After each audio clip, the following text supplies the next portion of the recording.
I know we wanted to bring this one up, but several media outlets have been reporting on a government-registered vehicle under the Samoa Land Transport Authority that was seen. It's a black truck that was previously driven by the former Deputy Prime Minister Toi Lupe, and this car was seen to have changed number plates to private number plates, but it is still registered under as a government vehicle.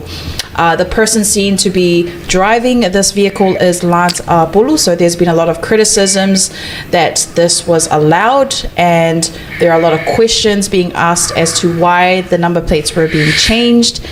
And just this morning, the government did release a brief explanation to answer these questions, and they said the Land Transport Authority issues the following statement to clarify the vehicle assigned to the Prime Minister's principal advisor, as questioned by a local newspaper article.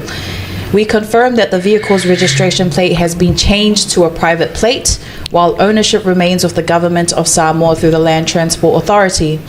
The modification was carried out as the discretion of the Honourable Prime Minister, who also serves as the Minister responsible for the LTA. The Prime Minister is empowered to make such adjustments whenever necessary, particularly when they are considered essential for his safety and security.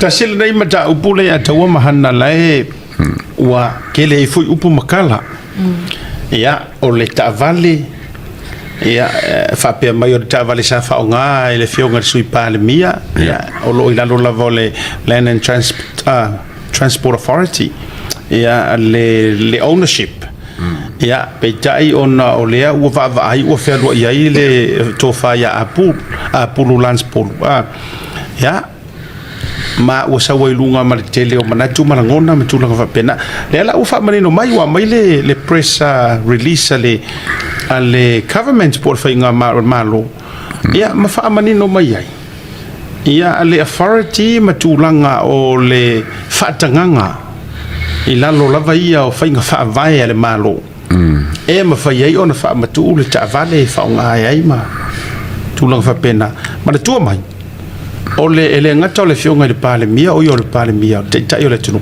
a yo foi ole o ta veina na tanga no nga luenga mo le taimi nei o ya le wa minister nga luenga mo le taimi nei ia a o lo mai lava se fofuanga mo se isi minister pe a fe to fie se minister fo e ta veina ia le matanga luenga ya gele ropo le aso fi ngalo le ate o le meka o e ke o ele soria se kula fongo a fo ngi policies o le mo policies en fenga sui ale fenga makaulia lenga la accept o la ka lia le RTA le fenga sui ngol la sengi la fo ilalo la vol malo ka vale le fa pe o fa ka winga pe a le fenga ba ku fa ka ngal Palemia whether it's temporary polar mira fai o el Palemia marka pinga ka ele Pule ka mingi ole hanna tele lo ni si vai o lo findings regarding elemental Pule. Well, for me personally, yes, the Prime Minister has the authority to make these changes. There are only questions because they don't have answers and they don't have access to his office to receive those answers. But he does have the grounds to make these decisions based on his security. And just as I've seen how Samoa Observer has covered it, they're focused on very small things. They're focused on the wrong things, you know. Yeah. But they're just trying to find anything to make it look like a misuse of funds and those kinds of areas. E fatu nei lau tala. Ele meu te fi antai nei tangata. E pe fo ringa mai so le kou ke Pule le Palemia. Do you know what, Asiata? They went to Lance's office. I think it was his office. They knocked many times on the door. They went around and asked the neighbor who's driving the car, and the neighbor said, oh, it's his son and him. They went to extreme miles just to find answers for this, on this black ute. E na no foi tu le atua. Na to foi ala na mea o Palemia ku le pa. Now to sneak around ma to wo la fila lo fai ma lo uru ma lo koko ma ko pu solo na to wo fai le na me le te mi o Palemia ia tu le pa nga ko wa ko ai o ya ku le pa kick out mai o ko fa ma si o ko ku le pa nga foi kai mi that was it ko mai ale ko fe ile fake ya ai le ia ma se kea ia yo kuila e parnga me e mafua le anga ngau ko sila fia e Pule al Palemia ia te ule ia tu ai mai se nei tu ai nga e sa o ia hana tama small issue ngi ka mai va nga fa pele ile ka o ke le so what o le fasili le o ke fa ku so what a ku ngai la ka vale pe fua ko mo mai ne a oi ko ke manga o ave ye o ko ke manga ave ari mong like who do you want this guy far boy ka vale ku le oi ko ke manga ave ka vale wa ko writing mai nga male mar ko ka lang ko fi ka mai se ko solution oi la ave it ka vale le oi ave ye nga ka vale pa pe ko ke manga oi fa ku ma pala nga umai lola ia le o ke ia wa sa le ka vale mo se nga o se lima afe ko wa ku si mer ka vale fo wan ma ro nga ave le si mingi ska le nga le lima afe ko ya la ngai la me ka wa ngai fo ko wa ku si ba yengi kala ngame e fia mingi ska fia me ia nga umai la ko fa nga ma ro sorry kula fo nga fai le wa le ko ka ko winga e le ku anga wo ma ave me ko kingora ku pengar kai ko wa fe kai fa fe kai lima fe nga ngo ifo ko ngi menga a o ka vale fo ka vale la wo mara ko la wa popo fa yo kalo o koko wo fe wa iso lo yu kai la ko ma manga ele ha me ngara utala sorry tenta inga ka vale wa wo yo Por me ale nga nga we follow e muri ka ia si vai ngai ka vale o me pala ar me nga muri le seuri o ka vale oh my good boy e o foi lai le vai nga le so what a principal officer le ia tau no walu o fai tau au ili ana nei and I had some research with Hannah mo kango ai makuasu e tu langa vai nga ia ma entai toi lai la lo fai fa vai e entai toi lai mala le leia le vai nga nga wenga pisa si lai lo ke mala o le ala fo ia lia a ku fia mam lam rap se fo fcd e vai nga lai mala mai ka yala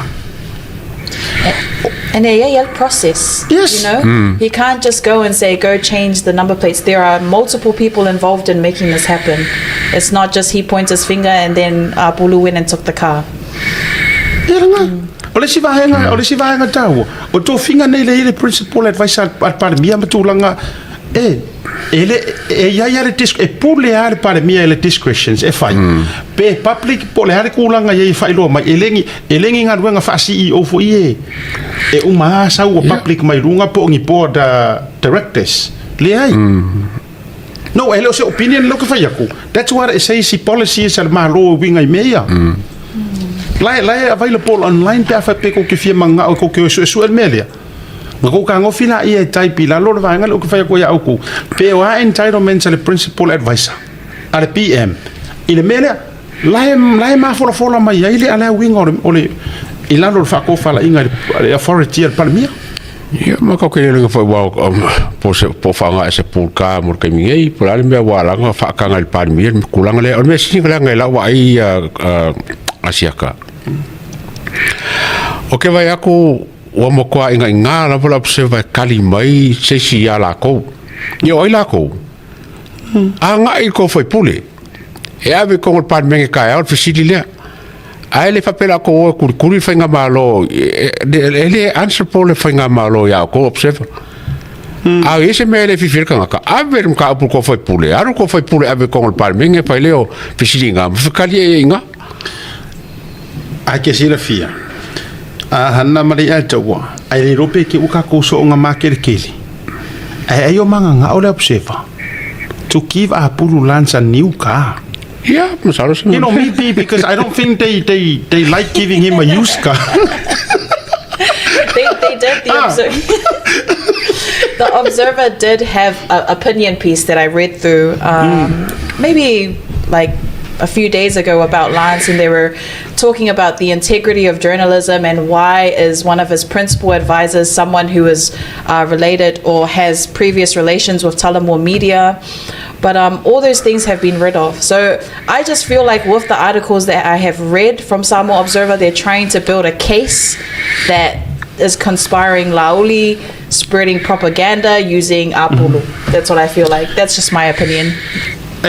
Mali, at the end of the day, he's not only the Prime Minister, he's also the Minister of Land Transport Authority. Mga kua mai, saya Kuu Lupe. Yes, Kuu Lupe was then the minister. Le ua mingi skala audi, ada mali toa. Ngā ruenga. Does he need that car? No. He doesn't ride two cars at the same time. O la ia ira si piar ka maharo. La ia ilang ka vale. Fa Palemia ka vale de malo matulanga fa pena. O fea la a fio fa komisinga o leo e entaito le audi ka vale. A mingiska o kanga ka fainga ruenga malo e foi la ka vale. A mingiska o MFET vai fafo e foi la ka vale. Leo po fa popo ku yai mal mingiska o nga ruenga o nga le ka ele o tau to ilang tonu. Kasir nga e kasir Palemia. Ai fa ka vale pa ka mai le ofewa. Ole yai ai ko lele e se o ko loko ka viola ya. A fa pe o tua lo mana na ska vale fo ya lanche a pu. Yeah, then for that ook fa kaila observer fa pe manga wa kwai kirir ka vale le. Ale tu. Ai ves ka vale fo ya a pu. Ja. Okay, fa ko fo ila ukala. Ale desbi o bo le yangi news fa ngale. Yeah. Io. O kai news so. Ja. Okay. Ele se afia ngala fola umur family no mai ele malo ya. Ka ko bo ia ile tulanga wa. They're not hiding anything. I think if anything their response was straightforward. This is what happened. Yeah. They've been transparent about it. La ngai wangi ngalo don't forget le mangulo ki le ku le pele ngo fa ko fai ke malea faleanga. So ele ai la se news pepa piko sili o nga au maiar nga wenga le fai e ku le pa mali mongi. O le observer le wo fa nga ke faleanga ke faleanga. Ya, ka ke fa ka ia ka ngai singu si pepa ia talamua. Samoa Global. Ya, manisita no si pep. O la tau fai la vai kusi sa or kala ia. Ya.